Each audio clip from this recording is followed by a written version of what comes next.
kita memulai dan mendengarkan firman Tuhan, mari kita satukan hati kita, mari kita bersatu di dalam doa. Terima kasih ya Tuhan atas penyertaan-Mu di dalam kehidupan kami. Engkau masih menyertai insan kehidupan kami hingga saat ini. Sebentar kami akan mendengarkan firman-Mu. Kiranya firman-Mu itu menjadi pelita bagi kaki kami dan terang bagi jalan kami. Dalam nama Yesus kami berdoa dan mengucap syukur. Amin. Shalom. Salam damai sejahtera bagi kita semua. Pepatah mengatakan tak kenal maka tak sayang.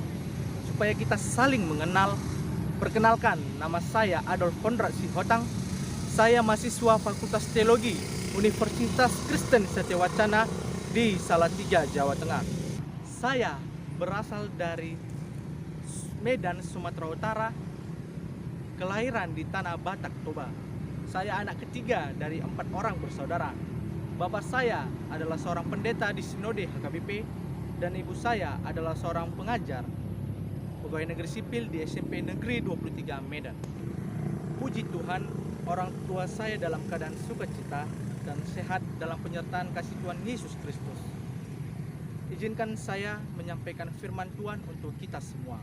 Horas, salam kenal untuk kita semua. Firman Tuhan untuk kita pada hari ini diambil dari Injil Matius pasal yang ke-13 ayat yang ke-24 sampai ayat yang ke-30 dan dilanjutkan dengan ayat yang ke-36 sampai ayat yang ke-43. Saya akan membaca dan saudara-saudari bisa mengikuti di dalam hati masing-masing. Perumpamaan tentang lalang di antara gandum. Yesus membentangkan suatu perumpamaan lain lagi kepada mereka, katanya, hal kerajaan sorga itu seumpama orang yang menaburkan benih yang baik di ladangnya. Tetapi pada waktu semua orang tidur, datanglah musuhnya menaburkan benih lalang di gandum itu, lalu pergi. Ketika gandum itu tumbuh dan mulai berbulir, nampak jugalah lalang itu. Maka datanglah hamba-hamba itu kepadanya dan berkata, Tuan, bukankah benih baik yang Tuhan taburkan di ladang Tuhan itu? Dari manakah lalang itu? Jawab Tuhan itu, seorang musuh yang melakukannya. Lalu berkatalah hamba-hamba itu kepadanya, jadi maukah Tuhan supaya kami pergi mencabut lalang itu? Tetapi ia berkata, jangan, sebab mungkin gandum itu ikut tercabut pada waktu kamu mencabut lalang itu. Biarkanlah keduanya tumbuh bersama sampai waktu menuai. Pada waktu itu, aku akan berkata kepada para penuai, kumpulkanlah dahulu lalang itu dan ikatlah berberkas-berkas untuk dibakar. Kemudian kumpulkanlah gandum itu ke dalam lumbungku. Maka Yesus pun meninggalkan orang banyak itu, lalu pulang. Murid-muridnya datang dan berkata kepadanya, jelaskanlah kepada kami perumpamaan tentang lalang di ladang itu. Ia menjawab katanya, orang yang menaburkan benih baik ialah anak manusia, ladang ialah dunia. Benih yang baik itu anak-anak kerajaan, dan lalang anak-anak si jahat. Musuh yang menaburkan benih lalang ialah iblis. Waktu menuai ialah akhir zaman, dan para penuai ialah malaikat. Maka seperti lalang itu dikumpulkan dan dibakar dalam api, demikian juga pada akhir zaman. Anak manusia akan menyuruh malaikat-malaikatnya, dan mereka akan mengumpulkan segala sesuatu yang menyesatkan dan semua orang yang melakukan kejahatan dari dalam kerajaannya. Semuanya akan dicampakkan ke dalam dapur api. Di sanalah akan terdapat ratapan dan kertakan gigi. Pada waktu itulah orang-orang benar akan bercahaya seperti matahari dalam kerajaan Bapa mereka. Siapa bertelinga, hendaklah ia mendengar. Saudara-saudari yang terkasih di dalam nama Tuhan Yesus Kristus, firman Tuhan dalam Injil Matius ini memberikan pengajaran, memberikan pengarahan, dan memberikan kesadaran kepada kita di dalam kehidupan kita manusia, bahwasanya hidup yang kita jalani saat ini itu seperti lalang di antara gandum. hidup yang kita jalani di dalam kehidupan kita pasti memiliki banyak cobaan, banyak rintangan dan tantangan. Ketika kita hendak ingin melakukan kebaikan, pasti selalu ada cobaan iblis yang mencoba menghalangi dan mempengaruhi kita agar kebaikan yang ingin kita lakukan tersebut menjadi sebuah tindakan kejahatan. Iblis melakukan kejahatannya saat kita lengah, letih dan lesu, dan disitulah titik puncak di mana iblis melakukan dan menjalankan peranannya. Ayat yang ke-25. Di dalam kehidupan kita ini, kebaikan dan kejahatan itu sama-sama bertumbuh. Kejahatan dibiarkan bertumbuh supaya orang tetap mengandalkan dan berpengharapan hanya kepada Tuhan saja. Karena kejahatan tetap ada sampai pada masa akhir di mana yang ditentukan oleh Tuhan itu tiba. Dalam Matius 24 ayat 36 bunyinya, tetapi tentang hari dan saat itu tidak ada seorang pun yang tahu, malaikat-malaikat di surga pun tidak, dan anaknya pun tidak, selain hanya Bapa itu sendiri. Sehingga kejahatan itu tidak semudah apa yang kita pikirkan, karena kejahatan itu tidak bisa dihilangkan dengan begitu saja. Kejahatan itu diibaratkan dengan lalang, dan kebaikan itu diibaratkan dengan gandum, dan lumbung gandum itu diibaratkan dengan hal kerajaan surga.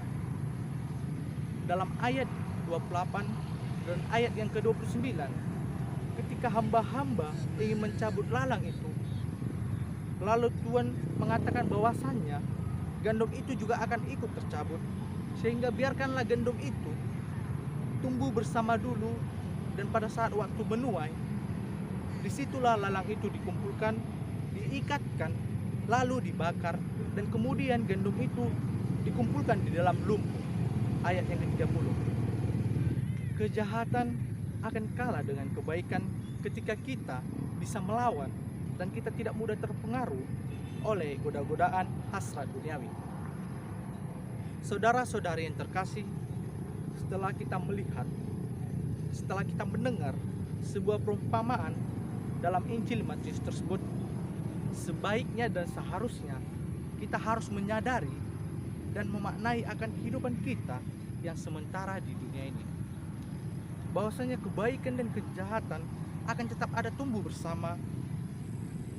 bersama-sama dengan kita di dalam kehidupan kita ini, bagaikan lalang dengan gandum tersebut. Kita bersyukur masih bisa menikmati berkat dan kasih penyertaan Tuhan, di mana kita bisa melakukan apa saja yang ingin kita lakukan, apa saja yang ingin kita mau. Namun apa yang kita lakukan tersebut harus turut dengan kehendak Tuhan.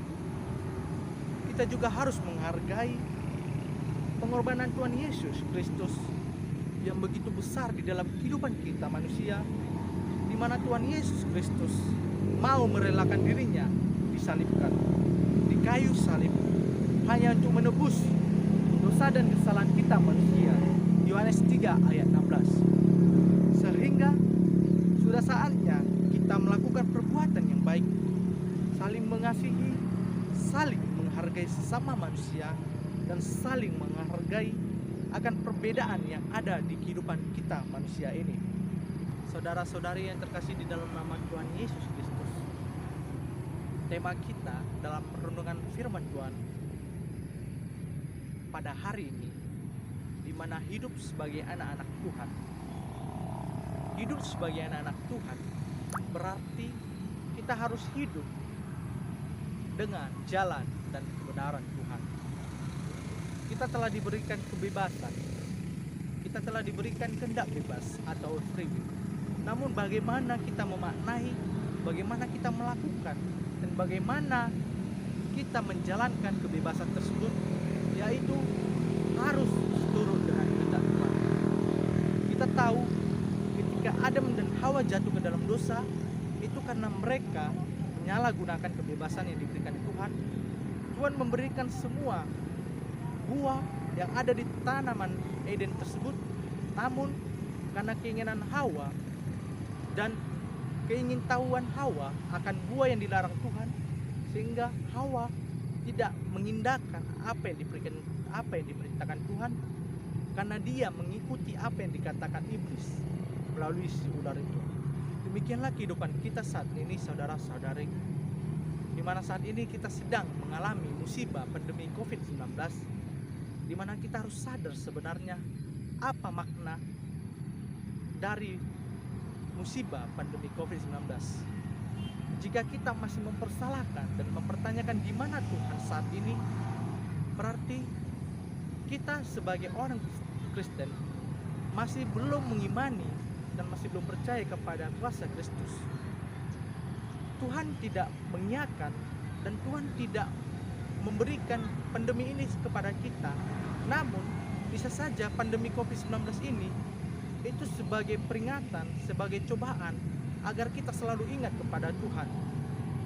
Banyak manusia yang lebih mementingkan kepekerjaannya, lebih mementingkan cita-citanya, lebih mementingkan masa depannya, harta tahta dan lain sebagainya, tetapi tidak lagi pergi ke gereja, tidak lagi beribadah kepada Tuhan. Bahkan keharmonisan keluarga pun menjadi berkurang karena sibuk dengan pekerjaannya. Sehingga di saat pandemi yang terjadi saat ini, patut kita bersyukur, di mana di balik semua itu ada pengharapan, di mana kita bisa menjadi berkumpul bersama dengan keluarga kita, di mana kita menjadi lebih mengingat akan Tuhan dan kita beribadah kepada Tuhan. Demikianlah firman Tuhan untuk kita pada hari ini. Kiranya firman Tuhan itu menjadi renungan, menjadi pelita bagi kaki kita dan terang bagi jalan kita, supaya kemanapun dan dimanapun kita melangkah, kita selalu dan mengingat akan Tuhan. Semoga kita dalam keadaan sukacita dan dalam keadaan sehat, supaya kita tetap selalu bersyukur dan mengingat akan Tuhan kita Yesus Kristus di dalam kehidupan kita ini. Tuhan Yesus Sang Kepala Gereja menyertai setiap langkah kita dimanapun dan kapanpun kita berada. Tuhan Yesus memberkati. Amin. Mari kita bersatu dalam doa. Terima kasih ya Tuhan, kami telah mendengarkan firman-Mu. Kiranya firman-Mu itu benar-benar berguna di dalam kehidupan kami. Kiranya firman itu bisa berjalan dan kami jalankan, bisa menjadi kehidupan yang baru bagi kami, di mana segala cobaan itu pasti selalu ada di dalam kehidupan kami. Namun ketika kami mengingat Tuhan, kami tetap bersyukur akan semua cobaan itu. Pasti Engkau bisa mendampingi, menemani dan menghadapi cobaan itu, karena Engkaulah sumber kekuatan kami.